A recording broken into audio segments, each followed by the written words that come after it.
All right, so I have the wireframe here. And so let's take a look at the home page. Let me zoom out. So the idea would be our information architect, Courtney, would come up with some sketches of wireframes. We will go into a planning meeting and we'll use that initial planning to be able to identify parts of the page that we want to make acceptance criteria. So we'll look at this wireframe. We see that we have a feature here. We could talk to your team. Should this feature rotate? Should it transition? Should it fade out or should it slide to the left? We'll kind of do some of that investigating with your team. We'll kind of figure out if, does it make sense to have the timeline?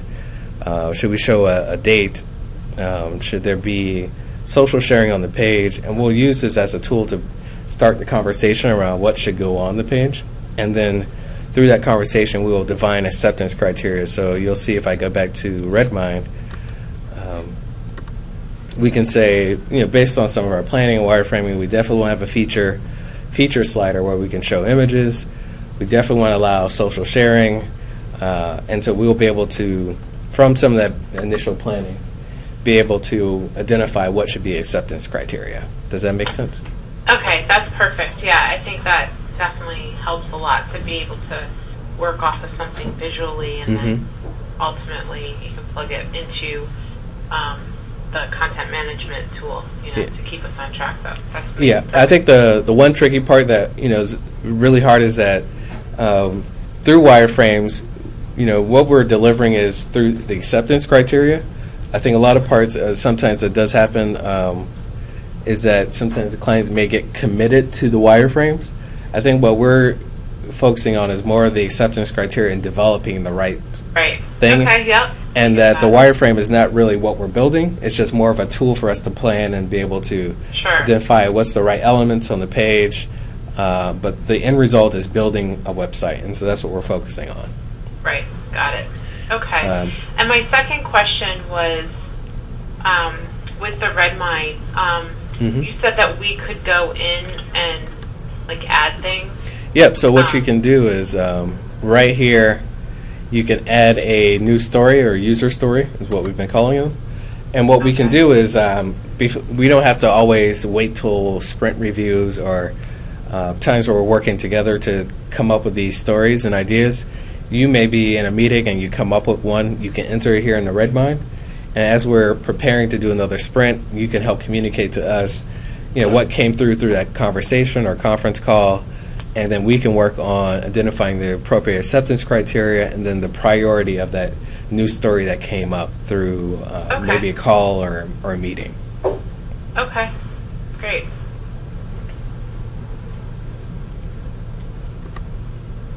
Any other questions there? I think I'm all set. All right, great. Can I just ask, and I apologize if you mentioned this before I jumped on, does the number for each story, is that ranked in some meaningful way, or is that just... It's the actual numbers are automatically generated. It is sequential, but they're not. Besides, just they're just more ID associated to that specific story, so that each story has a unique ID. But if I pull up one of these, what you'll see when I expose this here, you can set the priority of a story. If this is very high or low, we can plug in here the estimated number of hours to do that chunk of work. So we can say, while we're in our planning meeting tomorrow, we will ask our developer, now that you see all this, now that you see the list of acceptance criteria and we've all approved it, how many hours do you estimate it will take us to do? We'll have our front-end developer who will be actually applying design, saying, it will take me 2 hours to actually apply the design. The developer would say it will take me 4 hours to build out the page. And then our information architect will say it will take me 30 minutes to review and check for quality. And then we'll say together, total looking at our estimate, it's going to take us 10 hours of work to get this feature done. And we'll be doing that with all the features once we identify this user story and acceptance criteria for it. Terrific. And so, it's really useful because then it helps us to know how much time we should actually be putting into a task. So, what happens when you don't have an approach like this is that you'll spend 20 hours on something and you can't remember why you're spending 20 hours on it, or what was the reason why we're doing it in the first place. But this allows us to be able to quickly look back and see why we're doing it, what are the goals of this functionality, and how much time should we really be spending on it. Great. All right. And can you also just remind me, story points? Yep. So story points, and so how we estimate work is by what we call real working hours, knowing that our team is spread across 2 or 3 projects at a time, and so we look at a chunk of functionality by hours or real working days. And so if for some of the larger features, we may think of the home page in working days of like how many real working days will it take us to complete the home page. So based on what we identified as acceptance criteria, how many real working days will it take us to complete it? We may say it's 8 real working days, taking into account we have our every other day check-in calls, we're going to have a review, we're going to have to do some back and forth collaboratively with your team and internally. It's going to take us realistically 8 working days to get this done. And so that's what we'll want to identify before we go into the development of Sprint at Work, so that we're really being realistic about the amount of time we actually have within that 2 weeks of work, and that we can try our best to meet what we set out to do based upon those estimates that we assign to those features. Sorry, so story points are the same thing as working days? Yes, they are. They are. Okay, yeah. Got it. Yeah, it's kind of redundant. Okay, got it. All right. Thanks. Any other questions on Redvine, user story acceptance criteria?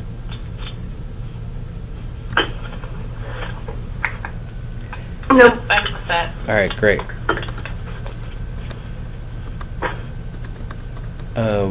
I think I kind of covered why this is a benefit. It's a little bit untraditional compared to kind of your waterfall approach, but at the end of the day, we make sure we're focused on priorities. We're moving quickly through development, and we're able to make changes and adjustments where needed. We're spending less time creating paperwork and more time actually developing, and we're working with you collaboratively to making sure that we're doing the right things. I think there is just a couple points that I want to cover around to make sure, because there are a lot of moving parts in kind of this process, and we're working collaboratively, and I just want to kind of highlight what will make sure that we don't run into any kinks in this process. I think one of the first part is that we're working together, and we're approaching this as a collaborative process where we're getting feedback from your team in real time. We're getting questions to you in real time, so that we're able to move quickly. We're being nimble through the process. The other part is making sure that you're fully engaged in the process, because we'll be making decisions every 2 weeks, and even within those 2 weeks of work, there may be small decisions that need to be made. Do we show an image on this page? Do we not show an image? Do we show 8 items in a list, or do we show 4? The more engaged you are, and the more engaged you are in making decisions, then we won't make mistakes. And I think that every time we're ready to sign off on something, we have your team there, and you're able to make decisions and approve the next steps for us. Just being the frequency and collaboration, and then also always being us always having a clear understanding of your priorities. So if something does change, if there becomes a newer priority in the project where a specific feature becomes, drastically more important than another, that being communicated to us so that we can make the appropriate changes to our backlog, make the appropriate changes to our priority and what we're spending our time and energy on.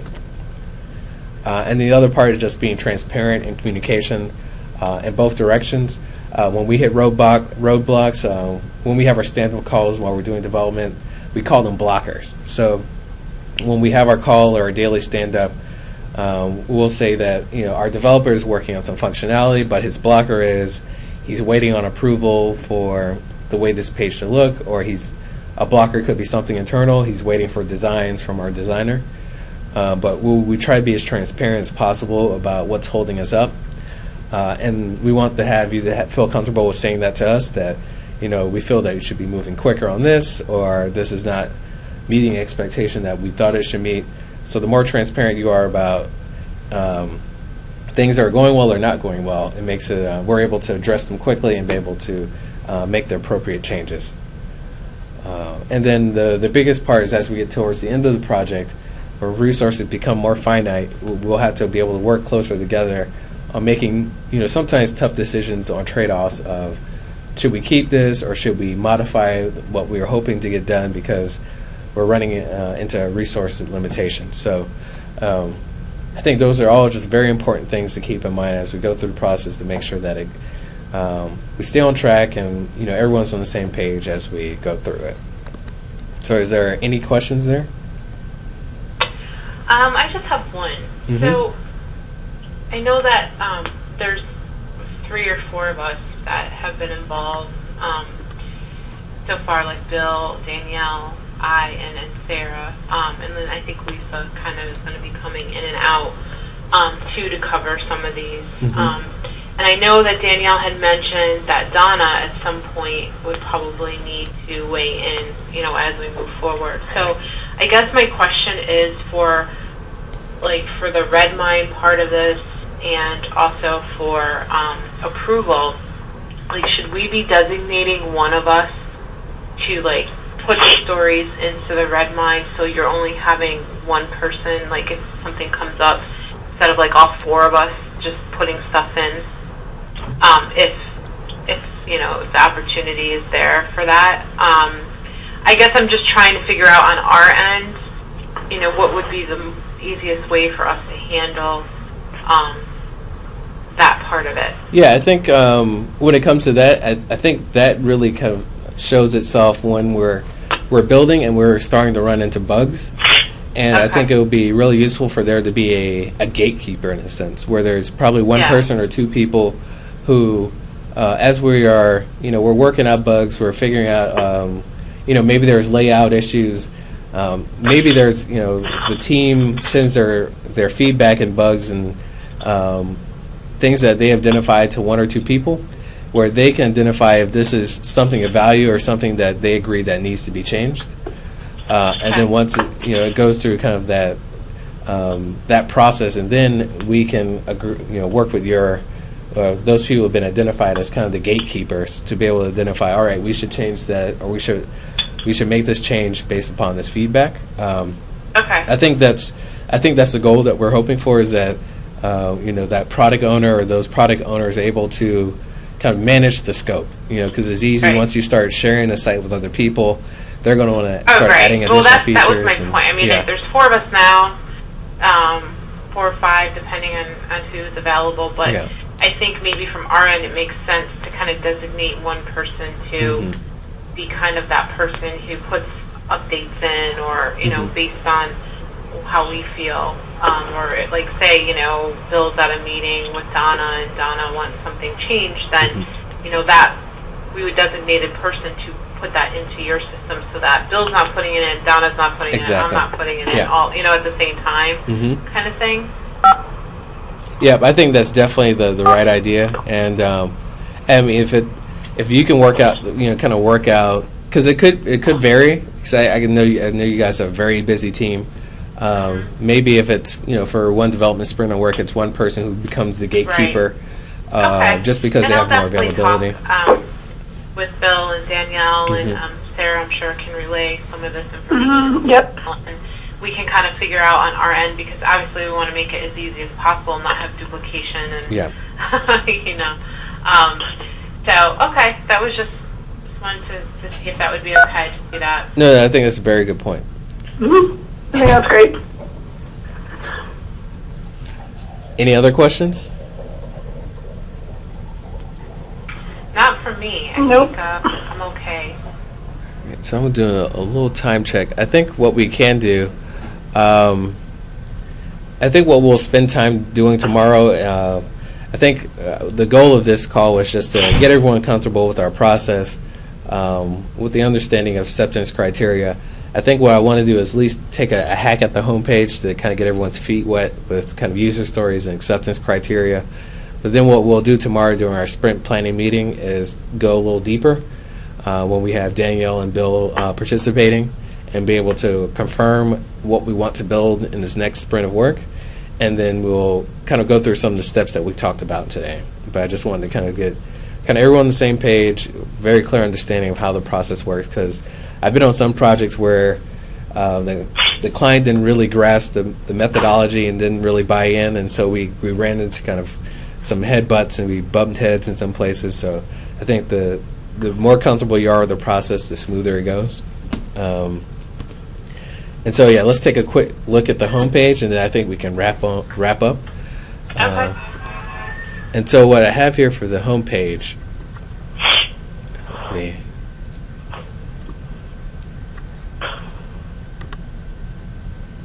so right now you'll see the user story that's associated for the homepage is, as a resident and business owner in New York, I can access the homepage so that I can learn more about the advantages of the health insurance exchange.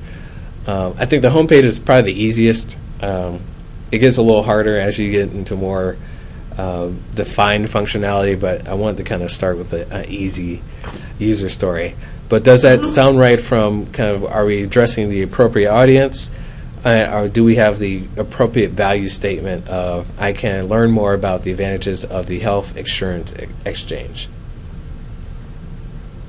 I would say that that's accurate. The only thing that maybe we would want to put in there is further adding on to that and saying, how can I enroll?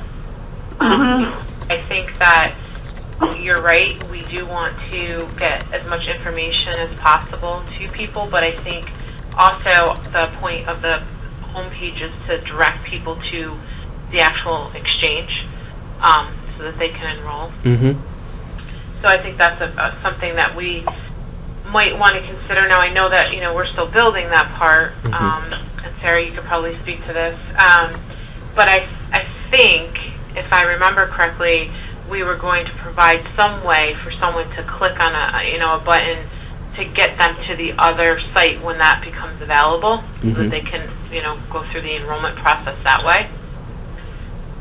That's a very good point. I think that's something we should actually add to the acceptance criteria. I know it's not there yet. Yeah. You know what I mean? It's kind of because we're not totally ready for that, but I do think in the future some point, we want that there on the homepage. Yeah, I think that's right. I think that's a good point.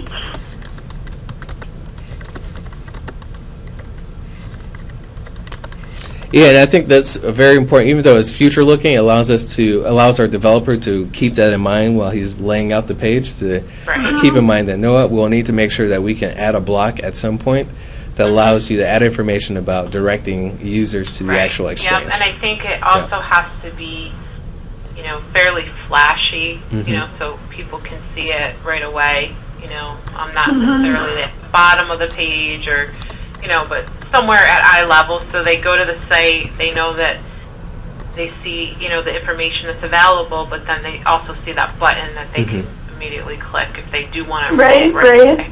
They shouldn't have to hunt for that. Yeah. Right. Yep, so I think maybe what it could be is that you see that we have this in the wireframes. We currently have this block that's announcing the, I know it's the wrong date, it should be October, but it should, we have this date here that announces when enrollment starts, and there's some text about that, and then there's a button to go, to learn more about that. Maybe that turns into the area of the page where we convert that into enrollment's now open. Here is like here to enroll or something like that. Yeah.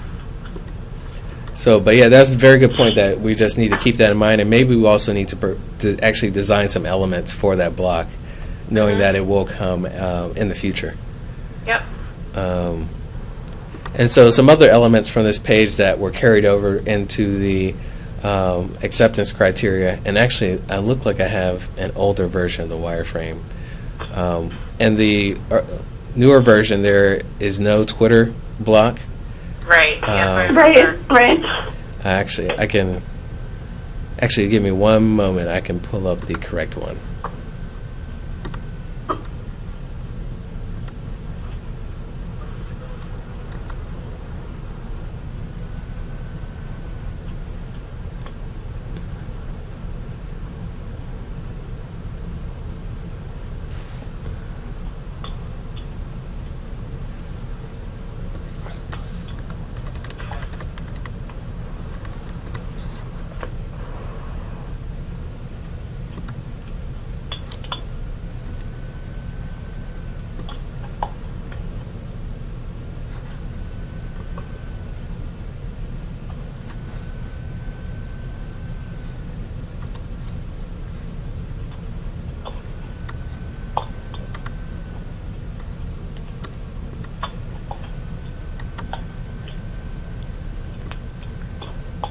All right. So yeah, so you'll see it's slightly different. So we have no Twitter, but we also elaborated some of the introductory text to the audiences to be able to help provide some context of who that actual audience is, and then provide FAQ specific to that audience. And then we have a list of upcoming events and news to be communicated. Email sign up, and then an RSS feed to allow users to subscribe to the latest information coming from the website. So is there, kind of looking at the wireframe as well as some ideas or expectations you have in your head, does actually pull up Redmine. Are we missing anything from kind of this list of expectations of what the home page should be? Where we have a list of information by audiences, there's an ability to do social sharing, there's a feature slider, a list of upcoming events and deadlines. I know that the governor widget is still something being discussed, and how we want to address highlighting the governor or not highlighting the governor, but I just left it there just because it's still a question mark. And then I know from our in-person meeting there was a discussion about maybe submitting questions. So maybe allowing users to submit questions about questions they have about the exchange. Is that still something that you're interested in doing, or something that we can maybe think about in a separate user story? When is this website going to go up? What's the question? When is the website going to go up? I think the goal was to be able to do a release of the site in late October. Okay. I think the questions, if I remember right, was to request a speaker or somebody to come in and talk to groups of people, because I think that's on our site right now. Yes. But it's actually directed to the state insurance department as opposed to the health department, because we don't actually get those requests. I think they just go right over to them. So I think that was the discussion that we were having about whether or not we wanted to have that highlighted right on our homepage, or if we wanted to put it more along the lines of with the stakeholders. Yeah. So yeah. In case they wanted to have a group presentation provided by somebody from the state to talk about it. But we can talk a little bit more. I can run it by Bill, and Sarah, maybe you can run it by Danielle. Yep. And just kind of see if they want it very prominent on the homepage or not. Sure. Yep. So I think that's and the one thing is that I'll send out this week is schedule kind of all the upcoming sprints and kind of the sprint planning calls that come with them. But the goal would be is that we will have like a brief call before we have a sprint planning meeting. So the goal would be is opportunity for me and our tech lead to talk with your team before we actually plan that week of or the next 2 weeks of work, to be able to, if there is like a question mark of are we going to do the governor widget or are we going to do questions on the homepage, you have an opportunity to talk to the right people, the right stakeholders, to confirm that before we actually put into our development sprint of work. Right. Got it. So we have a kind of a lead-up time so that what kind of happens in the other approach for doing web development is that you come across the questions and then you have to stop the whole progress of the project. And go back, right? And or so change it. the goal would be is that we're planning far enough ahead where we can identify some of these questions in advance, get them answered, and then once we're ready to actually get these features into a development sprint, they're pretty much been approved and everyone's already signed off on what we want to build. Yep. Great. All right. So I think that kind of covers what I wanted to do today of kind of getting our feet wet on stories, user stories, acceptance criteria. I think the next follow-up is to make sure that Sarah, Tanya, you ladies are in Redmine and have access to it so you can actually go in, see what the acceptance criteria currently are, maybe make changes to them or make additions, and then we can, tomorrow when we're doing our planning sessions, we can refine that list of acceptance criteria and user stories and confirm what we want to tackle in this upcoming development sprint of work. Okay, great. Okay, sounds great. All right. And Marcus, will you also be distributing this presentation via email to Danielle and Bill and, since they weren't able to join today? Yeah, so what I'm going to do is I've been recording this using Camtasia so that I knew that since they weren't going to be able to make it, I want to make sure they still be able to get some of our conversation today. And then so what I'll do is I'll make a PDF of the PowerPoint. Okay. And I will get the video up so that they can be able to, when they have an opportunity, just be able to watch it and hear some of the points we talked about. Okay, perfect. Great. I think they'll probably have more to add, Yeah. for tomorrow, having looked at this in advance. All right, great. All right, well, thank you so much. It's All right. very informative. Thank you for your time. I know it's a lot of information, and it's a whole new kind of way of thinking about getting a project done. So I'm glad you're bearing with us and willing to try it with us. And it's very effective. It gives you the results you want, and I think as long as we're all on the same page, it will be very smooth, and you'll get all you want out of your new website. Great. All right. All Thanks right, so well, much. have an evening. All right, you too. All right, take care. Bye. Bye-bye.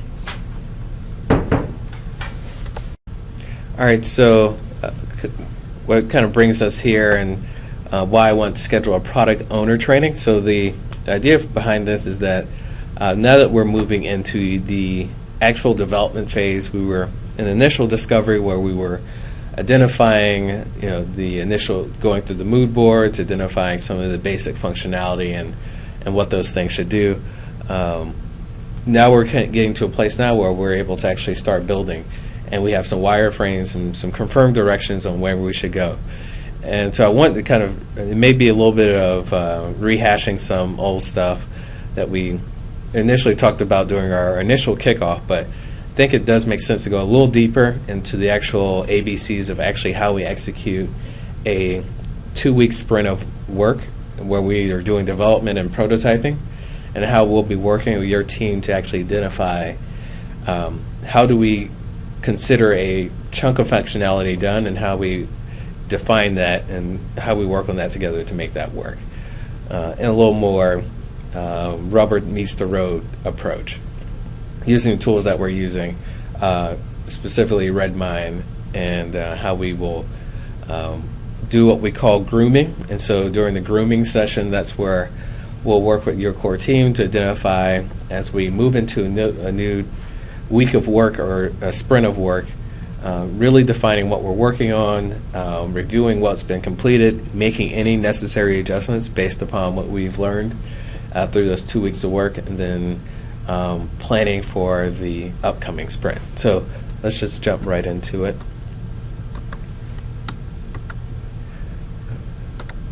So the first thing I kind of want to highlight is where we're actually at in the process. You'll see that we went from idea to discovery, which we've just completed, and now we're moving into the prototype phase where we're first defining what we're going to develop and then actually developing it. And once that's complete, we'll be reviewing it with you at the end of the 2-week sprint. This is slightly different from other project methodologies where you create a large Gantt chart and everything's been defined in advance and we know every single detail of every single feature in advance. I think what we've learned from our experience is that you'll halfway through the project you'll learn that things may have changed. There's been new criteria that's been set from different stakeholders, and the plan that you started off with is probably no longer useful or incorrect. And so the way that we are approaching it is being able to focus on 2 weeks of work and really defining at a granular detail what we're working on, but leaving further out less detail. One, to allow your team more flexibility as we're learning more and actually developing the pages and realizing, oh, maybe these FAQs don't make sense on this page. And so we actually have the opportunity to remove it, maybe actually add a different functionality to that page. But it allows for us to be able to adjust the scope where needed, where it makes sense. And you can kind of see through this diagram, this replica kind of visualizes what we're doing. So with the blue being a sprint of work, and then us identifying tasks and then subtasks within that development sprint of work.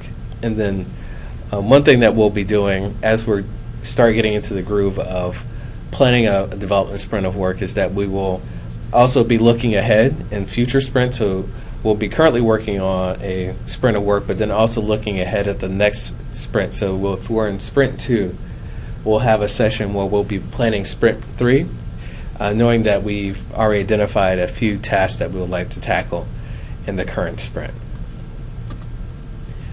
And so once again, these sprints are 2 weeks, and they're organized in a structure for 2 weeks, where at the beginning of the 2 weeks, we have a planning session, and at the end of those 2 weeks, we have a review session. And you can see this here, where within that sprint, we're prototyping, we're doing testing, we're going to demo, there'll be development going on, and then there'll be acceptance testing from our team members. So our information architect will be going back and confirming that the way the page was developed was the way that they outlined either a wireframe or in directions during the sprint planning. And the same thing from our designers. They will go back and actually look on to see how the design was actually implemented on the actual development site, to actually see if there's any problems that came around from what was derived through design may not have completely mapped well to the actual development environment, and so be able to make changes there, or to be able to say this is not implemented properly in the development site. So those are kind of the moving parts that happened within those 2 weeks, in that 2 week of work. One thing that we already started covering a few weeks ago was the backlog. And so the backlog, in a sense, is what we will be doing. And it's looking at, from a high level, big chunks of functionality. So that would be the home page. That would be the resource library, these big chunks of the website. And those would be these large features, or sometimes we call them epics. They're just large. They're made up of many stories, so they become an epic. And so we want to make sure every time we begin a sprint that we go back and take a look at the backlog, look at what we identify as being priority number 1, priority number 2, and making sure we're spending the appropriate amount of time and resources on those features based on our priority list. And we identified that priority list during a kickoff, where 1 was the home page, 2 is the resource library, news and updates. Then there was it was the responsive design, and I think that was the order that we came up with. But we can, as we're moving through the development sprints, we can always go back and change those priorities. If there's new priorities, we can make those changes appropriately, but we'll be using the backlog as a guide as we are planning each sprint of work. I'm going to take a quick pause. Is there any questions, Tanya, Sarah? No, I'm all set. All right. This makes sense? Makes sense to me. All right, great.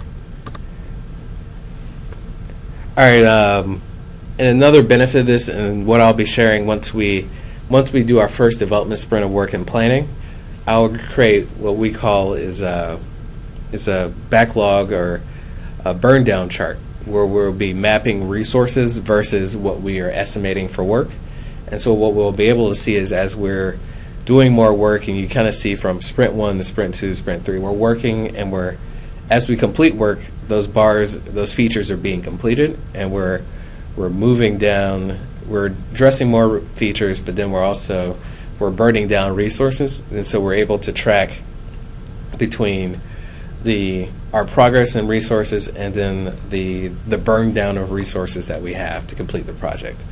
And so once we actually get into the groove of developing features and then getting them complete and getting them approved, and we'll be able to kind of create this chart where we're looking at features being completed and actually be able to estimate how much resources we have left to get the work that's left in our backlog or list of functionality to build.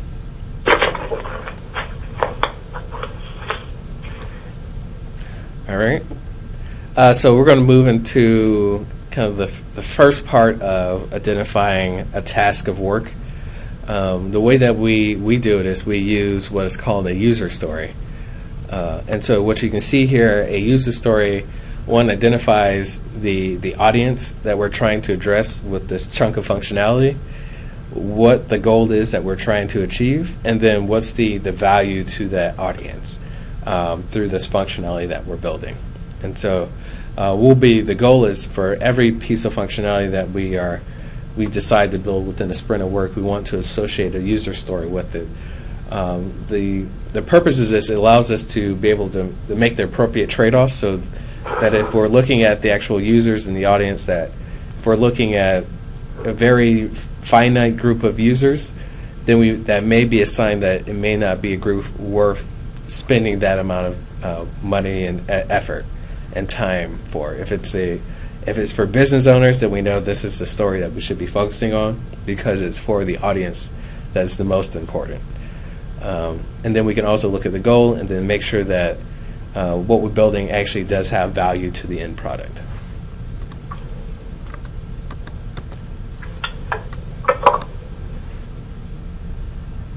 So go to the next slide. So a user story should be consistent. We try our best to remove any technical language from it. It's really meant to be from the point of view of the actual audience that we are trying to deliver this functionality for. Each user story should have acceptance criteria, and we'll identify that a little later on what acceptance criteria is. But since the acceptance criteria, the user story is the goal, and the acceptance criteria are the objectives or the approaches that we'll take to actually meet that goal. And so the other thing about the user stories, you're not trying to create the solution in the user story. It's really more of a tool for us, a guiding tool. And so what we actually do is in the acceptance criteria, we use that as the opportunity to add some more specificity and details to the actual task or functionality we're trying to build.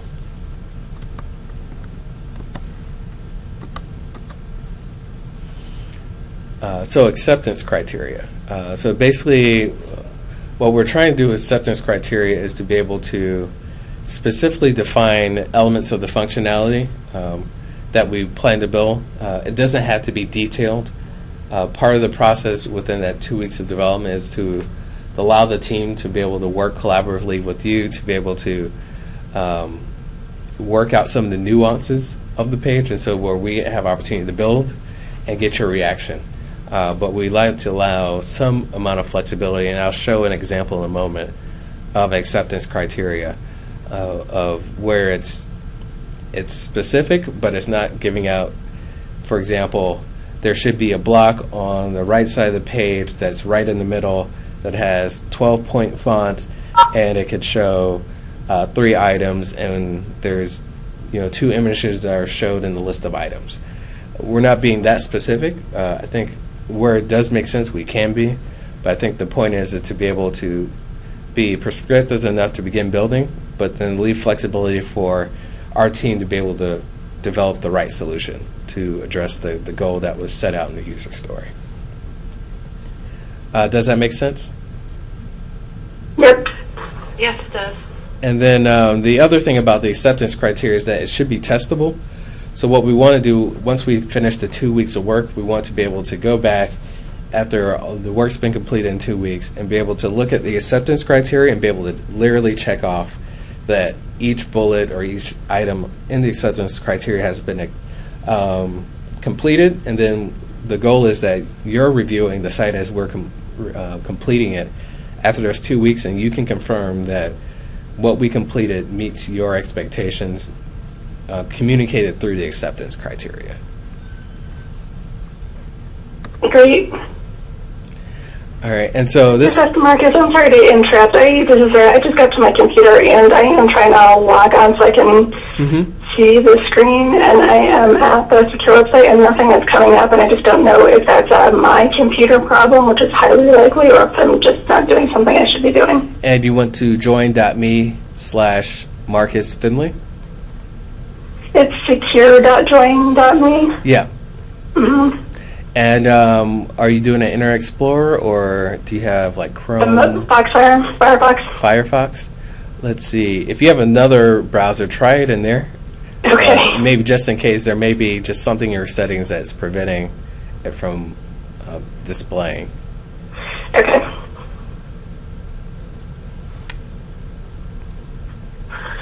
I don't want to hold things up, so you should just go ahead and I'll... Yeah, I will go through this next one and then take a pause to see if you're able to get in. And also, one thing a little tip and trick for the screen sharing tool we're using, if you do have a question, there is a chat, there's like a little bubble for a chat menu. And you can click in there, and if you don't want to interrupt me, but you have a question, you just want to get it out there, you can drop it in there, so I will see that you have a question, and you can stop me at any time. It's kind of a quick way to kind of raise your hand. And so where we are now is, so how does that kind of actually work in our day-to-day communications with your team? So it looks like you're able to get in. Right, Sarah? Yep, thanks. Great. So you'll see that, let me move this screen sharing tool out of the way. So how does it actually work? So what we'll be doing is that our team will initially take the first pass at identifying acceptance criteria for a piece of functionality, and what we'll want to do is work with your team to, one, help define the user story to make sure that we have the right user story together, and then to be able to, I think this is where it gets really important, as we get into the latter sprints where resources become more limited, we have to start making tougher decisions of things that will be worked on or things that will be not as refined as we will like it. We'll want to be able to work with you to make those trade-offs, help us to define the acceptance criteria. And so we'll be working for tomorrow when we have our sprint planning meeting. We'll be basically confirming the list of functionality and acceptance criteria we'll be building over the next 2 weeks. And so we'll want to be able to go down the list of acceptance criteria and say, does this make sense? Does this meet your expectation for this feature? If it doesn't, how do we change it? Then we'll also want to be able to estimate that level of work, and then actually be able to determine if we can actually get that done within in a 2 week time frame. If we can't get it done in a 2 week time frame, it sometimes makes sense to split up a larger chunk of work into 2 separate user stories or 2 different acceptance criteria. We can get into that a little later as we get into examples, but this whole process allows us to communicate on what should we be building, and what tasks should we be completing to say that this functionality is done.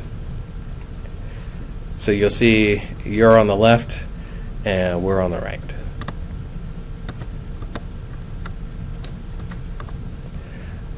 And so you'll see here we use Redmine. I think Sarah, you may not have Sarah or Tanya, I'm not sure if you have access to Redmine, so we want to make sure we get you in there. But Redmine is our project management tool, and so basically we're able to manage all these tasks in our tool called Redmine, and what you see here in the screenshot is a product backlog, or the list of features we talked about. And so what we can do is, as a team together, as well as your team, you can actually go in and identify stories, and then we can work together to refine it and be able to get those dots down to paper and get them into a development sprint of work. And so you'll see here's a few instructions for actually creating a story, and once you get in, you'll be able to, it's pretty straightforward. There's a drop-down menu to the top left. You're able to, once you create and enter in some text, you'll see there's an open field at the top of the list. You're able to add a user story or some functionality that you think needs to be developed. You can drag and drop within that list to set the priority of items, and then you can be able to click on the numbers to the left to actually dig a little deeper and see the more detailed information about that specific story. So I'm going to pull up Redmine so we can actually see how that's working. So you'll see here we have our product backlog, and then on to the left we have the development sprint of work. You'll see in the actual sprints there's already some stories associated with those sprints of work. And every sprint we want to make sure that we estimate time for just project management support. We want to make sure that we're doing quality assurance and everything we're building within a 2-week sprint of work. We also want to set up time for additional planning for the upcoming sprint of work. And then the one thing that's a little foreign is the impact analysis. And what that is, as we are identifying new features or refinements to the page, there's going to be times where we're going to ask questions of, if we wanted to add this new feature, how much work would it take? What would be the pros and cons of it? And so we also set aside some time within a 2-week sprint of work to be able to do the research to identify the level of effort of doing new functionality and different features or making refinements to specific parts of the site. And so built into each sprint we have these 4 tasks that are already built in. And then the goal would be, through working with your team, is defining a feature, defining the acceptance criteria, and then prioritizing that feature into a sprint of work. And that'll pretty much be what the process would be. And you'll see here, if I hover over the numbers, you can see I drafted a story for the homepage and a few acceptance criteria based on some of our past conversations as a starting point. But you'll kind of see it here, and I'll click the numbers to open this one fully up. And you'll see we have what the feature name is. We have the story that's associated to that feature, and then a list of acceptance criteria associated with that feature. And so, for example, for the homepage, which we can still change, but I just wanted to get an example out there to get the conversation going. As a resident or business owner in New York, I can access the homepage so that I can learn more about the advantages of the Healthcare Assurance Exchange. We can refine this a little more to make it a little more specific or change the value statement, but in essence, we want to be able to specify who the audience is through the story. That'll be the residents and business owners of New York, what we want them to do, access the homepage, and then the value part is be able to allow them to understand the advantages of the health exchange. Maybe additional part would be to help them find resources or information related specifically to them. It could be the value component of the story. And then below that, you have the acceptance criteria. These are the kind of the specific tools that we are building towards. Displaying a list of information by audience, so being able to display some information by families, by business owners, by stakeholders, being able to maybe show information by topics, being able to allow for social sharing tools or ways that users can easily share the pages, the page they're on their social networks, creating a feature slider, so being able having a slideshow that shows some text and an image, showing a list of upcoming deadlines or events. We talked about maybe displaying the governor widget, and then we also threw around from our in-person meeting the ability to submit questions. And so what we can do through the process that we'll do tomorrow and then sometime today, depending on time, is to be able to start refining what the acceptance criteria for the features are. And then once we've all agreed upon what the acceptance criteria is, we will go back to the backlog and then prioritize where this homepage should fall in the development sprint of work. And then our team will estimate the level of effort to get that functionality done. And that will all occur through the planning meeting. So I know it's a lot of information. Does it make sense? Do you have questions? Marcus, I have a few. Okay. So, like, with the acceptance criteria, so is that actually, like, I'm just trying, this is new to me. Yeah. So I'm trying to understand, when you say, like, display a list of information by audience, like, so the acceptance criteria is actually, like, things on the website that we're going to put on there that would support the story, right? That's correct. And actually, let me pull up the wireframe. I'm pulling it. Give me one moment. Sure.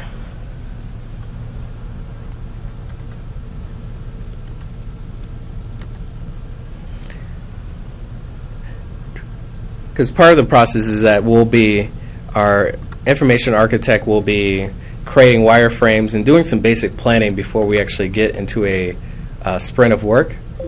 And okay.